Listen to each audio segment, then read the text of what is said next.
So whoever had a great idea to put Lee Marvin and Clint Eastwood, not well-known singers, in a Lerner and Lowe musical, Paint Your Wagon? Well, I'd like to talk to this person because this was almost a complete bomb at the box office. Cost $20 million to make and barely made back its money. Now, Paint Your Wagon is a '69 American Western starring Marvin Eastwood and Eastwood's paramour, Gene Seberg. The film was adapted by Paddy Chayefsky from the '51 musical Paint Your Wagon by Lerner and Lowe. It is set in a mining camp in Gold Rush era California and directed by Joshua Logan. Screenplay by Alan J. Lerner and Paddy Chayefsky, based on Paint Your Wagon by Alan J. Lerner and Frederick Lowe, produced by Lerner, and also starring Roy Walton and Harvey Presnell. Cinematography by William A. Fraker, edited by Robert C. Jones. Music by Lerner and Lowe with additional songs by Andrew Previn, while the songs were orchestrated and conducted by Nelson Riddle. Production companies included Alan J. Lerner Productions and the Malposa Company. Came out October 15, 1969 by Paramount. 154 minutes, $20 million to make it, $31.6 million return to box office. Now, this one, when a wagon crashes into a ravine, prospector Ben Robson finds two adult occupants, brothers, one of whom is dead and the other of whom has a broken arm and leg. While burying the dead man, gold dust is discovered at the grave site. Ben stakes a claim on the land and adopts the surviving brother as his partner, Pardner, while he recuperates. Pardner hopes to make enough of the gold rush to buy some land and suspicions of fast-living Ben. Ben claims that while he's willing to fight, steal, and cheat at cards, he will never betray a partner. Ben will share the spoils of prospecting on a condition that Pardner takes care of him in the moments of his drunkenness and melancholy. After discovery of gold, No Name City springs up as a tent city, with the miners alternating between wild parties and bouts of loneliness. The men become frustrated with the lack of females in the camp, and the arrival of Jacob Woodling, a Mormon with only 2 wives, is enough to catch everyone's attention. The miners persuade Woodling to sell one of his wives to the highest bidder. Elizabeth, Jacob's younger wife, agrees to be sold, as she is unsatisfied with her current husband. Now, still drunk, Ben winds up with the highest bid for Elizabeth. After being readied for the wedding by the other miners, he is married to Elizabeth under mining law, with Ben being granted exclusive rights to her. Elizabeth, not content to be seen as property, threatens to shoot Ben on her wedding night if she is not treated with respect. Despite believing Ben is not the type to settle down, she views their arrangement as acceptable if he will build a cabin to provide her with some security for which he inevitably leaves. For when he inevitably leaves. Ben, impressed by her determination, enlists the miners to help him keep his promise, and Elizabeth rejoices in having a proper home. Now, news eventually comes of the pending arrival of 6 French tarts to a neighbor town via stagecoach. A plan is hatched to divert the stagecoach under false pretenses and bring the women to No Name City, thus providing the other miners with female companionship. Ben heads up the mission and leaves Elizabeth in the care of Pardner. The two fall in love.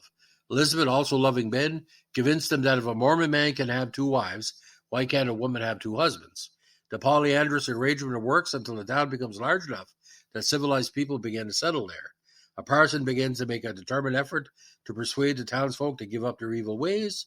Meanwhile, Ben and a group of miners discover that gold dust is dropping through the floorboards of many saloons. They tunnel under businesses to get the gold. This with the soundtrack continuing. Now, a group of new settlers is rescued from the snow, and the straight Lay's family is invited to spend the winter with Elizabeth and Pardner, who is assumed to be her only husband. Ben is left to fend for himself. In revenge, he introduces one of the family, the naive Horton Fenty, to the pleasures of a local saloon and brothel. This leads to Elizabeth dismissing both Ben and Pardner from the log cabin, and Pardner takes to gambling. During a bull and bear fight, the rampaging bull falls in the tunnel complex dug by Ben and the others and knocks out all the support beams, causing the streets and buildings to collapse. Eventually, the town is destroyed entirely. Ben departs for other gold fields. Before this, Pardner reveals his real name to Ben, Sylvester Newell.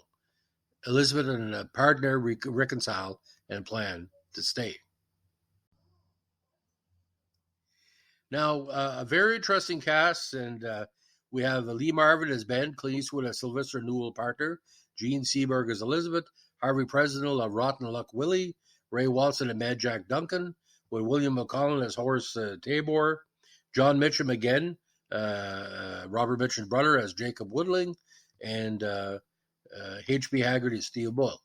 The musical numbers were all written by Lerner and Lowe, including I'm on My Way, I Still See Alyssa, The First Thing You Know, Hand Me Down That Can of Beans, which included the Nitty Gritty Dirt Band on a backup, The Call to Win Maria, Whoop Tie, A Million Miles Away, Behind the Door, I Talk to the Trees, ooh, terrible Eastwood song.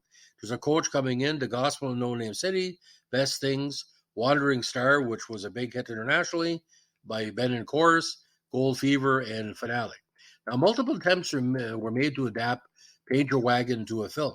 Warner Bros. Considered making the movie with Doris Day, and Paramount Pictures considered making with Bing Crosby. Louis B. Mayer purchased the film rights before his death in 1957, and Paramount bought the rights from his estate. Lerner, who wrote the screenplays for The American Paris, Gigi, and My Fair Lady, produced the film. Lerner selected Logan, who previously directed a film adaptation of Lerner's Camelot, to direct. Blake Edwards wanted to direct the film, but Lerner declined his offer, and Edwards instead directed Darling Lily. The plot was significantly changed from the stage play. Lerner attempted to have Frederick Lowe compose the film soundtrack, but he declined and instead suggested Andre Previn. Now, Clint Eastwood was selected instead of George Maharis, and Lee Marvin accepted her lead role instead of appearing in The Wild Bunch. He received $1 million, while Eastwood was paid $750,000. Faye Dunaway, Mia Farrow, and Susie Well turned down the role of Elizabeth before Seberg was cast. Julie Andrews, Sally Ann Howes, and Diane Rigg were also considered for a role. Leslie Ann Warren, who was under contract to Paramount, had to bow out after she became pregnant. Now, Eastwood and Marvin did their own singing, while Seberg's songs were dubbed by Rita Gordon. Angus DeMille was offered to choreograph the film, but declined. Now, the movie was shot near Baker City, Oregon, with filming beginning in May 1968 and ending in October. Other locations including Big Bear Lake, California, and the San Bernardino National Forest, beautiful areas all. The interiors were filmed at Paramount, with Logan directing. The film's initial budget was $10 million, before eventually doubled to $20 million. A daily expense of $80,000 was incurred to transport cast and crew to the filming location, as the closest hotel was 60 miles away. The elaborate camp used in the film cost $2.4 million to build. Now, a rainstorm destroyed the road connecting the set to Baker City, and Paramount had to pay $10,000 per mile to rebuild the road. Lerner almost fell down a 400-foot cliff during filming, and hippies, who also would be cast as extras, formed a union and threatened to strike unless their daily pay was increased to $25. Now, the film was released at the time when movie musicals were going out of fashion, especially with younger kids. Its overblown budget and nearly 3-hour length became notorious in the press. Eastwood was frustrated by the long delays in making the film, later saying that the experience strengthened his resolve to become a director. According to TCM historian Robert Osborne, Marvin drank heavily during filming, which may have enhanced his screen appearance, but led to delays in many retakes. Now, Paint Your Wagon opened at Lowe's Theatre in New York on October 15, 1969. In the UK, Paint Your Wagon had a 79-week, 70mm roadshow run at the Astoria in London. Now, Vincent Canby, in his October 1669 review in the Times, wrote that the film was amiable. However, because amiability is never an overabundant supply, especially in Hollywood superproductions, the movie can be enjoyed more than simply tolerated. He also said, most of the time, Paint Your Wagon is very easy to take, as amiable as Marvin Eastwood and Miss Spielberg, whose contemporary movie presence has given old property a brand new cool. Might have been paid off with that review. On Rotten Tomatoes, the film has an approval rating of 33% based on NT18 critics. Now, during its release, it grossed $31.6 million, although the earnings never offset the costs of production and marketing was as heavy. Now, the soundtrack was put out by the Tom Scott Quartet, and Marvin's rendition of Wandering Star became a #1 hit in the UK. His voice was described by Gene Seberg as like rain gurgling down a rusty pipe. Now, I saw the movie once, and that's enough for me. 2 stars out of 4. Interviewed on NPR, Marvin said that the song was a hit in Australia, and someone there described it as the first 33 and third record at 45.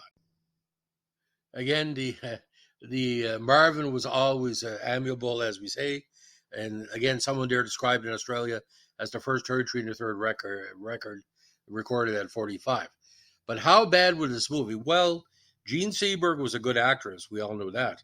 But she had some mental issues and would sleep for her co-stars. Eastwood was, I think, more interested in sleeping with Seberg, but Lee Marvin really worked hard, and he did the same kind of character in a different way in Capaloo, and he won an Oscar for it.